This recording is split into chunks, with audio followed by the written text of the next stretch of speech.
Masechet Baba Kama Daf Pehe la fin. On va lire les 5 dernières lignes de Pehe Amoud Aleph et on termine le Daf. La Gemara pose la question suivante. Ve'i amarle asyach ana. En fait, on est en plein milieu du sujet de ripouille.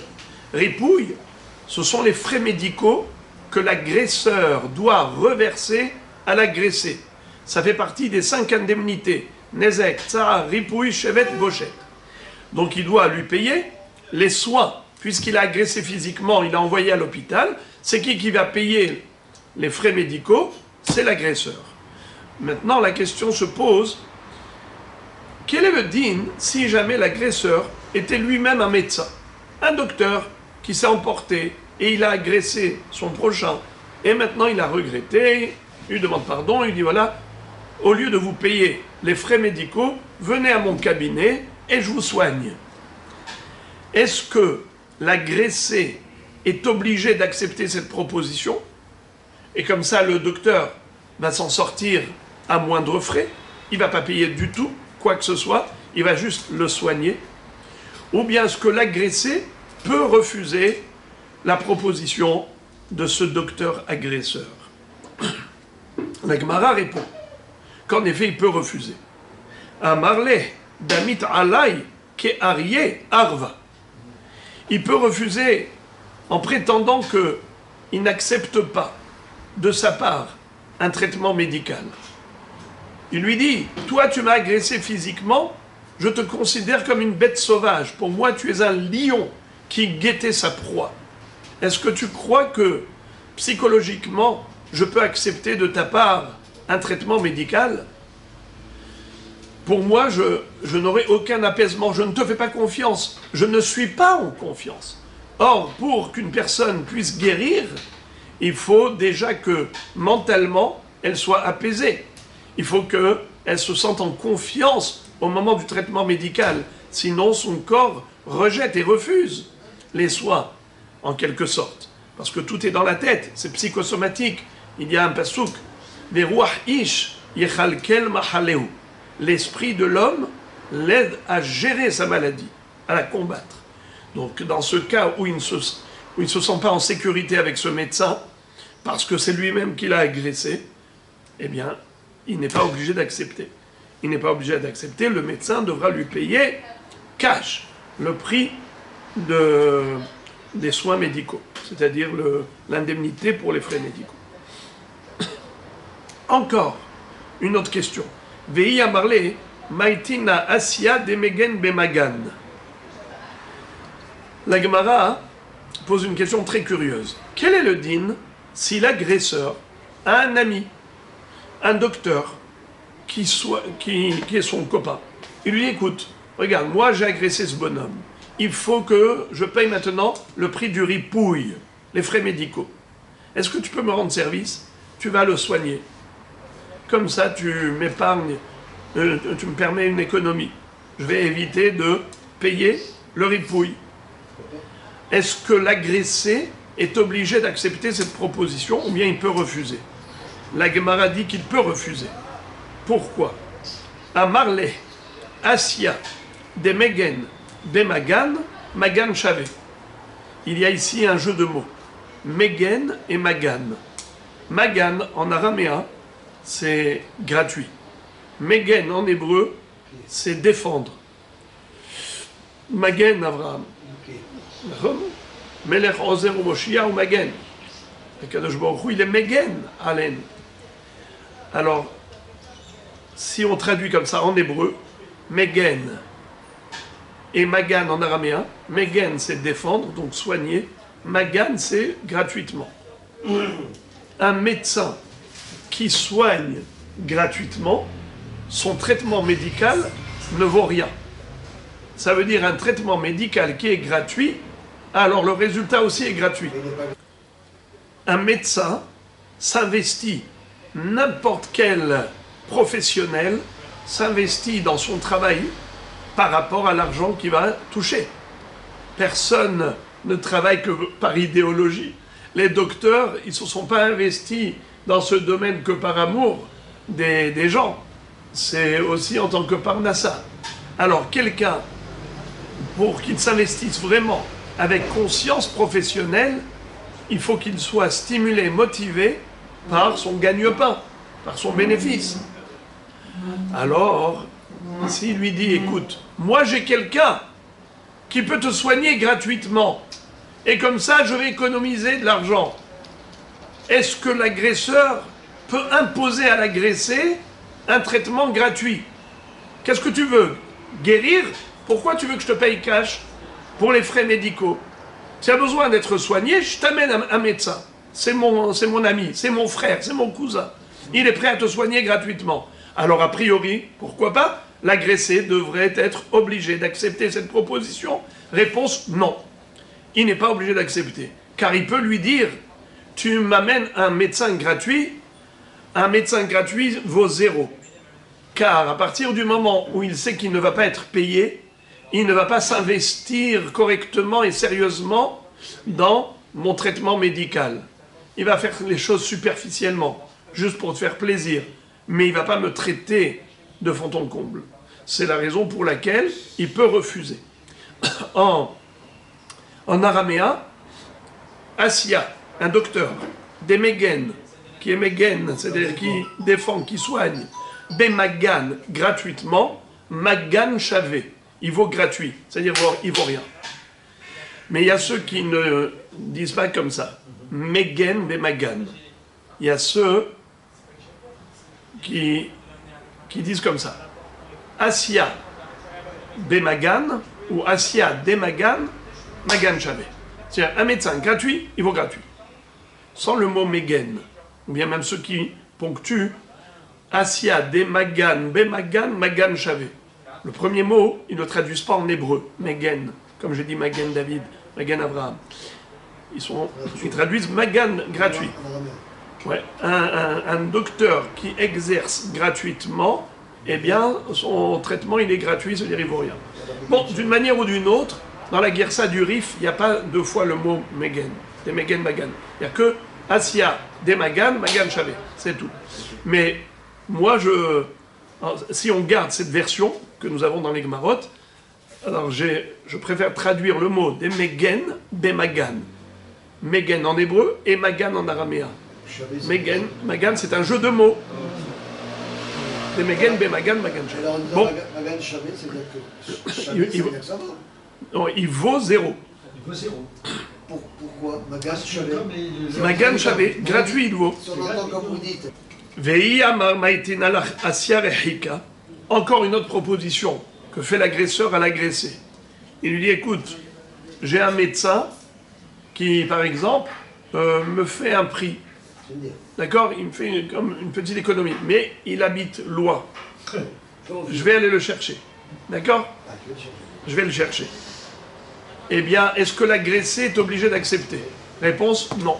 Il n'est pas obligé. Pourquoi? Amarle, asya rehika, aina avira. Proverbe. Un docteur qui est lointain, l'œil est crevé. Qu'est-ce que ça veut dire?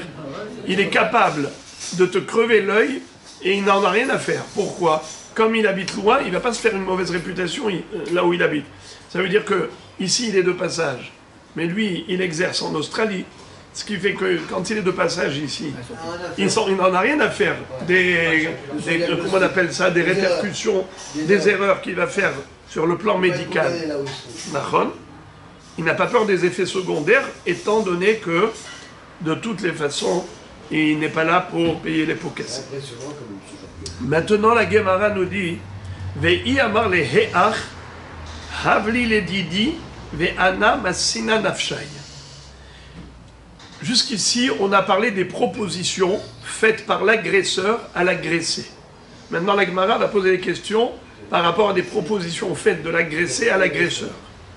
Si par exemple, il lui dit Amarle he'ach, l'autre lui a dit, c'est qui l'autre? L'agressé. À l'agresseur, il lui dit Havli le didi, ve'ana masina nafshay. Il lui dit écoute, tu me dois pour les frais médicaux, par exemple, 10 000 shekels. Donne-moi les 10 000 shekels. Au lieu de les donner au médecin pour payer, donne-les-moi à moi je vais me traiter tout seul. Amarle, Pachat ben nafshach, Veshakat minaitfe. Est-ce que l'agresseur est obligé de payer? Non. Pourquoi non? Pourquoi pas? Qu'est-ce que ça change? Parce que l'autre, Ça il joue la change. comédie, ça veut dire. Non, ça veut dire que quelque part, l'autre, il n'est pas invisible à la Exactement, il joue la Non. comédie. Il lui dit, donne-moi, tu me dois, de toutes les façons, tu dois payer pour les frais médicaux. Moi-même, je suis médecin, je vais moi-même... Discours. Non, c'est psychologique, je ne fais pas ça. Pourquoi pas? Est-ce que vous avez un argument pour réfuter une telle proposition? Pourquoi la refouler? C'est un Allez, profit. donnez. C'est un profit, ça. Et alors, c'est un profit qu'il mérite, il a le droit, il lui doit ripouille, qu'il paye le ripouille. Après l'autre, il fait ce qu'il veut. Écoutez pourquoi l'agresseur n'est pas obligé d'accepter la proposition de l'agressé. Étant donné que l'agressé est intéressé par le lucre, le profit lucratif, qu'est-ce qu'il va faire? Au lieu de se traiter convenablement en achetant de bons médicaments et ainsi de suite, il va essayer d'économiser. Et donc, il va faire le minimum pour se traiter, Au risque de- pour garder le maximum d'argent. Alors, l'agresseur lui dit, écoute-moi bien. Qu'est-ce qui va se passer? C'est que ça va mettre beaucoup de temps Donc le boucher, pour traiter ta maladie. Alors, qu'est-ce qui va se passer? Les gens, après les Dayanim vont dire, on a évalué les frais médicaux à temps, mais il s'avère que c'est beaucoup plus long. C'est beaucoup plus long. Et donc, il faut beaucoup plus d'argent pour des frais supplémentaires. Et donc, là, maintenant, tu vas commencer à me soutirer beaucoup d'argent injustement. Alors, il lui dit, non, non, non. C'est moi qui paye le médecin pour te soigner à toi. Je te fais pas confiance pour que tu fasses une automédication. Ça, c'est un premier argument. Encore une autre proposition. Vehi Amarle, Kotzli Mikatz. Il lui a dit, tu sais quoi? Viens, on va chez les Dayanim et on va définir un montant unique et tu ne me payeras pas plus. Je m'engage à ne pas te réclamer plus que ça. Même s'il y a des complications, toi, tu ne vas pas payer et tu ne vas pas assumer davantage. Voilà, viens, par exemple, on évalue à 10 000 shekels les frais médicaux, paye-moi 10 000 shekels. Après, il y a des complications, c'est plus ton affaire. Est-ce qu'il peut Ouais. lui imposer cela? Si c'est d'après la raison. Non plus. Moi, j'aurais dit oui, si d'après ce que vous avez dit. Eh juste bien, avant. figurez-vous que non plus. L'agresseur n'est pas obligé d'accepter cette proposition. Il lui dit, je paye le médecin et pas toi. Pourquoi? Amarle, kol sheken. C'est quoi kol sheken? Forte raison. La plus forte raison que je vais te refuser. Pourquoi? Parce que c'est pas seulement qu'il y a un risque que tu me soutires de l'argent davantage si jamais il y a une complication, il y a un autre risque. Lequel? Des pachat benafshach, bekaroli shoramazik. Je crains que tu veuilles faire des économies pour garder le maximum d'argent. Et toi, tu vas faire le minimum de traitement médical pour garder le maximum d'argent. Qu'est-ce qui va se passer? Il va y avoir des complications. Ok, tu ne peux pas venir ensuite me réclamer de l'argent davantage pour ces complications parce que tu t'es engagé de ne pas réclamer plus. Ok, mais le problème, c'est quoi? C'est que tu vas traîner dans la ville comme un malade. Et ça va durer, ça va durer. Qu'est-ce que les gens vont dire? Vous voyez, vous savez comment ce monsieur-là, vous le voyez, ce boiteux qui a tellement mal qu'il souffre, vous voyez comme ça avec la main qui pend? Eh bien, c'est l'autre, c'est une bête sauvage l'autre. C'est un choramazik, c'est un taureau du corrida, c'est un taureau sauvage, choramazik, un taureau en corner. C'est-à-dire que c'est ma réputation qui sera en jeu. Et donc, je ne veux pas mettre ma renommée en question, en cause. Et donc, je payerai le médecin qui te soigne rapidement pour pas que les gens parlent longtemps de ce qui s'est passé. Tu es malade un jour, 2 jours, et après ça tombe dans les oubliettes. Mais si tu traînes pendant 1 mois, 2 mois avec les problèmes, parce que tu n'as pas voulu te traiter convenablement, parce que tu as voulu faire une économie d'argent, mais après ça entraîne quoi? Ça entraîne une calomnie. Ah oui. Et donc je serai ensuite critiqué par tout le monde. Ils vont m'appeler choramazik, taureau sauvage. Si ça Je ne se veux fait. pas. Mais pourquoi c'était bien. Donc voilà comment la Gemara conclut en disant les propositions de l'un envers l'autre, toutes celles-là, ne sont pas acceptables.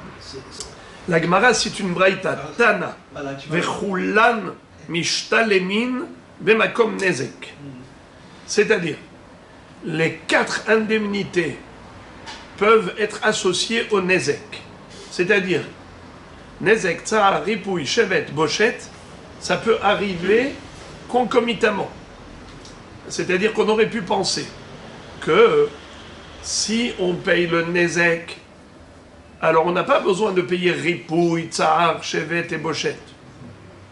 Bien que la Mishnah ait dit qu'il y a Hamisha Dvarim, on aurait pu comprendre la Mishnah différemment. Que chaque indemnité peut arriver dans des circonstances différentes.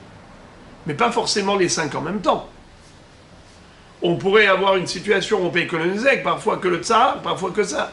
Par exemple, quelqu'un qui a fait qui a brûlé l'ongle du voisin, il ne va pas payer le nezek. C'est juste le tsar. Donc on peut imaginer une indemnisation que par rapport à un sujet et pas forcément par rapport aux 5 en même temps. Alors, quel est le din lorsque l'agresseur a déjà payé le nezek? Il lui a coupé par exemple une main, il lui a payé le prix de la main. Qui dit qu'il faut lui payer aussi le tsar et le ripouille et le chevet et le bochet? Peut-être que lorsqu'il a payé le nezek, ça y est, tout est inclus dedans. Il lui a payé le prix du dommage. Combien valait la main au marché des esclaves? S'il était parfait, entier, combien il coûte? Maintenant qu'il est mutilé, combien il coûte? La différence de prix, c'est le prix de la main. Il lui a payé le prix de la main. Qui dit qu'il faut payer aussi tsar, et ripouille, et chevet, et bochette? La Braïta nous dit que oui. Tana, vechulan, mishtalemin, bemakom nezek. Ça veut dire afil ou bemakom nezek. Bien que l'agresseur a déjà payé le prix de la main, ou du pied, ou de l'œil, malgré tout, il doit rajouter en plus tsar, ripouille, chevet et bochette. Tout ce que la Torah a dit, c'est pas seulement quand c'est déconnecté du nezek. Même quand c'est avec le nezek, il paye les autres indemnités. Alors, maintenant, la Gemara dit, d'où le sais-tu? Minahane mille, qu'il faut payer à filou bemakom nezek. Amar Rav Zevid, mishmeh de Rava, amar kra, petza, tahat petza, liten tsar, bemakom nezek. On a un passouk keviya tahat keviya, petza tahat petza, habura tahat habura. Le petza tahat petza, il est en plus. On a déjà dit aïn tahat aïn, shen tahat shen. Bon, c'est bon. Pourquoi tu dis encore keviya tahat keviya, petza tahat petza, habura tahat habura? Alors, pour keviya et habura, on a déjà appris, vous vous rappelez? On a déjà étudié. Mais petza tahat petza, c'est en plus. Eh bien, ça fait allusion au tsar. Ça fait allusion au tsar. C'est-à-dire qu'il faut payer même pour la douleur. La Torah, elle dit que non seulement le bonhomme, il doit payer pour le nezek, mais il doit payer aussi pour le tsar. Voilà. Très bien. La Gemara dit, ah bon, les 3 mots, Petza, tahat patza. D'abord, petza, j'ai oublié de traduire. Petza, c'est une blessure. Une blessure pour une blessure. C'est-à-dire, il doit lui payer le prix de la blessure. Mais on a déjà dit qu'il doit lui payer le nezek. La réponse, c'est qu'à part le nezek, il doit payer aussi la douleur, le tsar. Pour le ripouille, c'est écrit clairement. Verapo yerapé. Pour le chevet, c'est écrit clairement. Rek shifto iten, verapo yerapé. D'accord? La douleur, le tsar, d'où on sait qu'il faut qu'il paye. Alors c'est d'ici. Petza, tahat patza. Et ce passouk, il est écrit, même lorsque le bonhomme a déjà payé le nezek. Bien qu'il ait payé le nezek, malgré tout, il doit payer la douleur. La Gemara pose la question, elle dit, ah bon, c'est ça ce que tu apprends du passouk, petza, tahat patza, c'est qu'il doit payer la douleur. Pourtant, d'où on voit, excusez-moi Rabota, une parenthèse, le passouk qui précède, Keviya tahat keviya, le passouk qui précède, c'est écrit Aïn tahat aïn, shen tahat shen, yad tahat yad, regel tahat regel, Kevia tahat kevia, petza tahat patza, habura tahat habura. Donc on a bien parlé déjà du nezek. Et après qu'on ait parlé du nezek, la Torah parle du tsar. Ce qui veut dire que le tsar, c'est une indemnité à payer, même après avoir payé le nezek. La Gemara pose la question, elle dit, excuse me, mais ces trois mots, petza, tahat, patza, ça a déjà été utilisé dans la Gemara d'Afkavav, dans Baba Kama d'Afkavav. Il est écrit que de ces trois mots, petza, tahat, patza, qu'est-ce qu'on apprend? Les rabot, shogeg, kemezid, ve'ones, keratson. La Gemara demande, Haï, mi ba'ele, les rabot, shogeg, kemezid, ve'ones, keratson. C'est-à-dire, comment peux-tu déduire deux halachot du même pasouk? Mais on ne fait jamais deux drachot à partir des mêmes mots. Puisque dans le Daf Kaf Vav de Maseret Baba Kama, on a déjà déduit du pasouk Petza, Tahat, Patza, que Shogeg, Kemezid, Ones, Keratson, la Mishnah là-bas elle nous dit Adam Mu'ad Le'olam.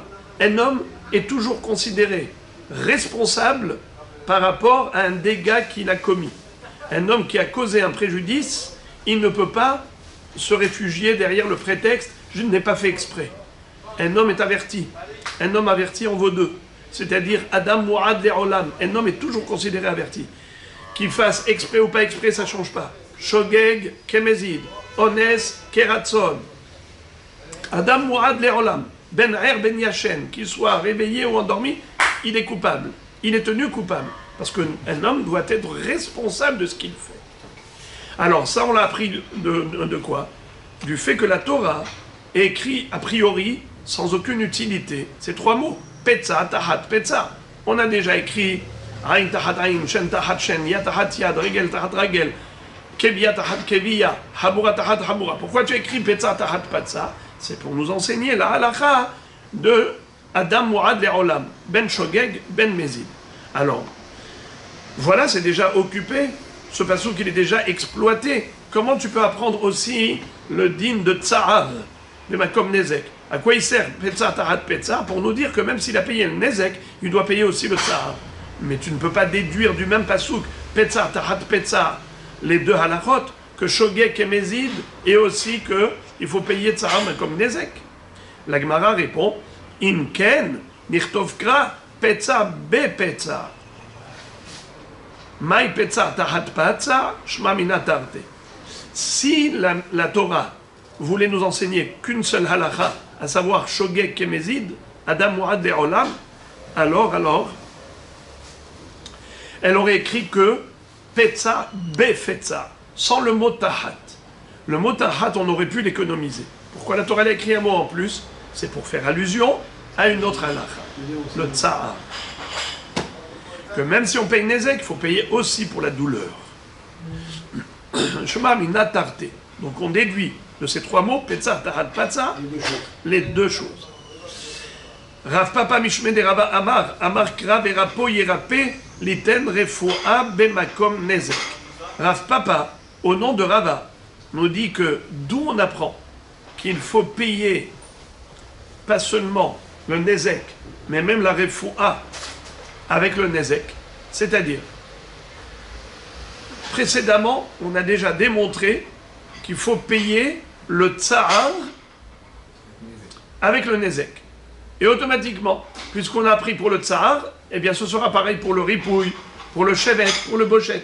Les autres, ils vont apprendre de lui. N'est-ce pas? Puisqu'on paye Tsa'ar avec Nezek, on paye aussi toutes les autres indemnités avec Nezek. Maintenant, Rav Papa, lui, il a une autre référence. Sa référence, c'est le ripouille. Il dit, comme il est écrit Verapo Yerapé, pourquoi il est écrit deux verbes? Verapo Yerapé, les Tenrefoua Bemakom Nezek. C'est pour dire qu'il est hayab de payer les frais médicaux, bien qu'il ait déjà payé le dommage. Et maintenant, comment tu sais pour les autres choses?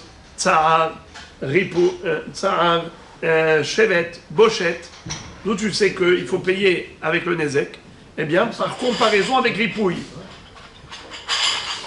D'après la première référence, c'est tsahar. Alors, on compare les autres indemnités à tsahar. Rav Papa qui apprend de ripouille, on compare les autres indemnités à ripouille. Puisque ripouille meshalem bemakom nezek, alors même les autres indemnités, il les payera aussi bemakom nezek. Vous posez la question, pourquoi est-ce qu'on a besoin de préciser qu'on paye le tsahar à felo bemakom nezek? Mais c'est évident, c'est écrit dans la Torah qu'il faut payer le tsahar. Alors voilà, alors j'explique. Rashi explique, il dit que, en fait, on aurait pu imaginer que quelqu'un qui a payé le nezek, c'est comme s'il a acheté le membre. Après, il peut en faire ce qu'il veut. Puisqu'il a payé le nezek, il a payé le prix du membre. Alors après ça, exactement. Alors on aurait pu penser qu'il ne payerait pas le tsahar, ben comme nezek. Il ne payerait pas ripouille, ben comme nezek. Quand est-ce qu'il paye tsahar? Quand c'est chez l'homme, ben comme nezek. Quand est-ce qu'il payerait ripouille? Chez l'homme, ben comme nezek. C'est ce qu'on aurait pu penser. On va voir, mais on va voir. Ce que ça veut dire, on va voir. Mais déjà, dans l'idée, pourquoi est-ce que c'est un grand hidouche de dire qu'il faut payer tsahar et ripouille et chevet et bochette malgré qu'on ait payé déjà nezek? Parce qu'en payant le nezek, on aurait pu croire que ça y est, il a acheté le membre. C'est à lui, il fait ce qu'il veut. Pourquoi il va payer pour le tsahar? Pourquoi il va payer pour ripouille? Donc c'est pour ça que la Gemara insiste. Mais après ça, elle va dire maintenant, ok, une fois que tu as démontré qu'il faut payer les indemnités annexes avec le nezek, maintenant j'ai une autre question à te poser. Comment c'est possible? Est-ce qu'on peut trouver des cas de figure réels, concrets, où on peut avoir le tsahar sans le nezek, où on peut avoir le ripouille sans le nezek? Ça, la Gemara, c'est le travail de la Gemara juste après. La Gemara pose la question, elle dit, mais comment tu peux déduire de verapo irapé, de la répétition du verbe, le fait qu'ils doivent payer le ripouille, bien qu'il ait déjà payé le nezek? Mais pourtant, on apprend de là autre chose. On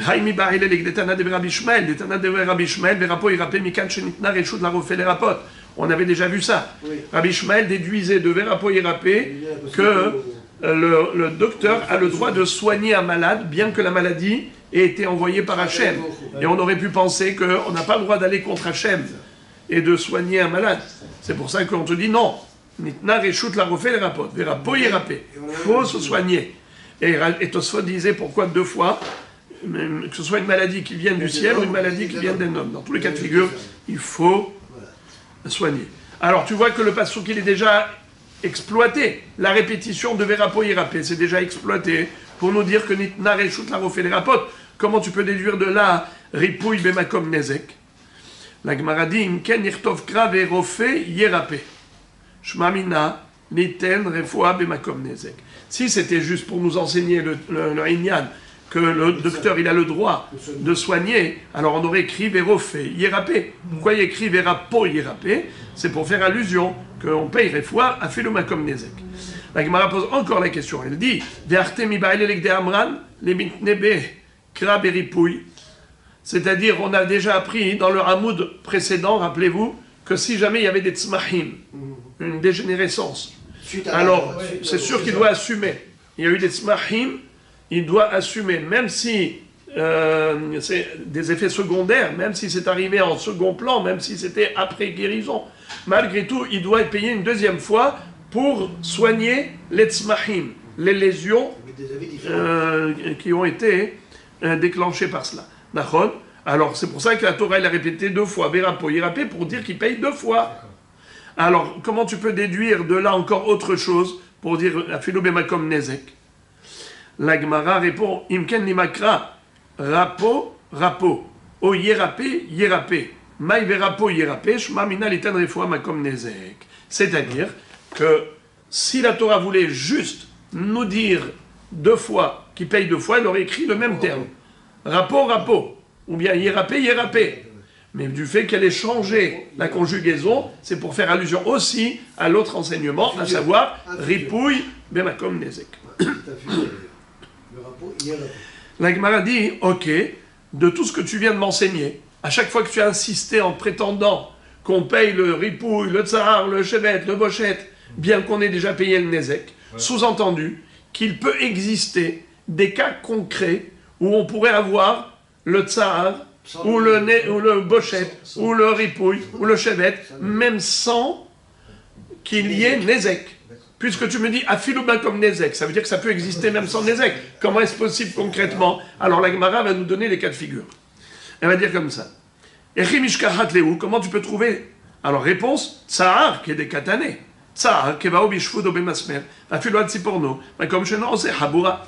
Eh bien, ça, pour le Tsahar, la douleur, on a déjà vu dans la Mishnah. Si par exemple, il lui a mis quelque chose de brûlant sur l'ongle, alors à ce moment-là, il ne baisse pas de valeur. Au marché des esclaves, un Eved qui a un ongle, qui a subi une broche brûlante, et donc ça lui a fait mal, il a eu très mal, il a eu une douleur, mais il n'y a aucune trace, ça veut dire que c'était sur l'ongle. Eh bien, est-ce qu'il faut payer pour cette douleur? Réponse, oui, c'est ça le Inyan. Tsahar afilou shelo bemakom nezek. Comment peut-on trouver un cas de figure concret où il n'y a que de la douleur et il n'y a pas de nezek? C'est-à-dire il n'y a pas de baisse de valeur de la personne.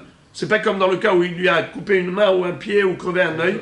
Il y a juste une brûlure mais sans baisse de valeur. Eh bien, comme la Mishnah elle-même l'a déjà expliqué, il a pris un shfoud brûlant, il lui a mis sur l'ongle, il a eu mal. Alors il faut payer tsahar chez l'homme et comme Nézek. Ou bien ripouille. Comment tu peux imaginer payer des frais médicaux sans Nézek? Comment c'est possible? Ripouille. Deava kaïv lemide vesalik. Veite les samaharifa ve'ahbere le bisre. Detzarir l'outvele samalian koute gavna le bisre. Par exemple, quelqu'un qui avait déjà une blessure. Et il avait comment on appelle ça? Il mettait une pommade, un médicament, qui était en train de soigner sa blessure convenablement. C'était en train de cicatriser. Le bonhomme, il vient et il lui met une autre pommade qui a esquinté, qui a complètement détérioré la chair. Et maintenant, la chair, elle a une couleur comme de lèpre. Alors maintenant, il faut payer encore le médecin pour réparer ces faux soins-là, pour réparer le nézek médical. Alors ici, il n'y a pas de nézek. Pourquoi? Étant donné que la plaie, il avait déjà auparavant. La baisse de valeur, il avait déjà subi auparavant. C'est pas lui qui lui a fait ça. Lui, il était en train juste de soigner, de guérir. Maintenant qu'il était en voie de traitement, c'est-à-dire en voie de guérison, il était en train de se soigner. Lui, il est venu, et au lieu de lui mettre le bon médicament, il lui a mis un mauvais médicament. D'accord? Alors maintenant, il a détérioré sa chair. Il faut maintenant rattraper tout ça. Eh bien, il va payer quoi? Un ripouille, des soins, des frais médicaux. Ces frais médicaux-là, est-ce qu'ils sont associés au Nézek? Non, car le Nézek, il était là déjà auparavant, donc il ne va pas payer le Nézek, mais il va payer ripouille. Voilà, tu cherches un cas concret. Comment est-ce possible qu'un homme soit condamné à payer ripouille alors qu'il n'est pas condamné à payer Nézek? Comment est-ce possible? Voilà ce cas atypique. Maintenant encore, Chevet, comment est-ce possible d'avoir une obligation à payer le chômage sans Nézek? Comment c'est possible? Encore quand Nézek lui a coupé par exemple un pied ou un bras, alors à ce moment-là il l'a envoyé à l'hôpital, il lui a causé du chômage, mais il paye Nézek et le chômage. Mais comment est-ce possible de payer le chômage sans avoir causé un Nézek?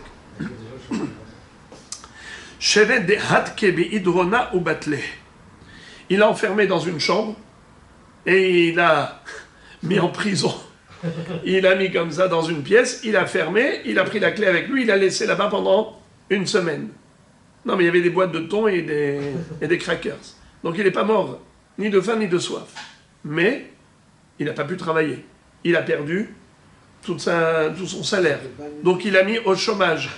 Comment il est chayav pour le chômage sans faire Nézek? Voilà.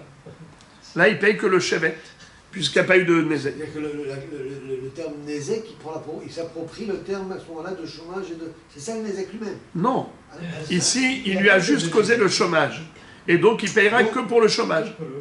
On cherche à savoir comment est-ce possible d'avoir un cas de figure où on n'a que du Nézek, que du chevet sans Nézek. Voilà. Il a enfermé. Bochette. Comment est-ce possible de trouver un cas de bochette sans Nézek? Une humiliation sans Nézek.